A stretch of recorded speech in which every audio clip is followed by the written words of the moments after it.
जम्बूद्वीपाचे महान सम्राट देवानमप्रिय प्रियदर्शनी चक्रवर्ती सम्राट अशोक यांच्या 2330व्या जयंतीनिमित्त ऐतिहासिक सोपारा स्तूप इथे पाथस्तच्या माध्यमातून भव्य कार्यक्रमाचे आयोजन करण्यात आले होते। कार्यक्रमाची सुरुवात सिद्धार्थ गायकवाड यांच्या प्रस्तावनेने झाली।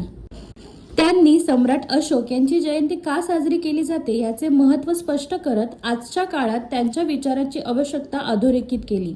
तसेच या कार्यक्रमासाठी नालासोपारा येथील सोपारा स्तूपाची निवड का करण्यात आली यामागील ऐतिहासिक व सांस्कृतिक महत्त्व त्यांनी मांडले।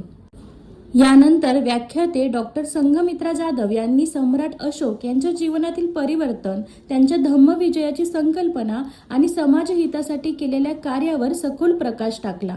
तसेच सम्राट अशोक यांची कन्या संघमित्रा हिने धम्माच्या प्रसारासाठी दिलेल्या अमूल्य योगदानाची माहिती त्यांनी प्रभावीपणे मांडली।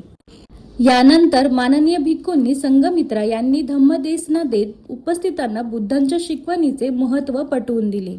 त्यांनी सम्राट अशोक यांच्या कार्याची महानता स्पष्ट करत डॉक्टर बाबासाहेब आंबेडकर यांनी समाजात घडवून आणलेल्या क्रांतिकारी परिवर्तनावरही प्रकाश टाकला।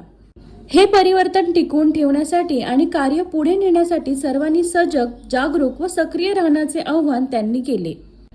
संपूर्ण कार्यक्रम शांत, प्रेरणादायी आणि उत्साहपूर्ण वातावरणात पार पडला।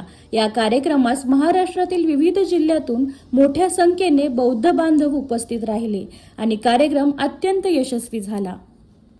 भगवान गौतम बुद्धांचा, चक्रवर्ती सम्राट अशोकांचा, चक्रवर्ती सम्राट अशोकांचा, महामानव डॉक्टर बाबासाहेब आंबेडकरांचा, महामानव डॉक्टर बाबासाहेब आंबेडकरांचा, जय भीम, जय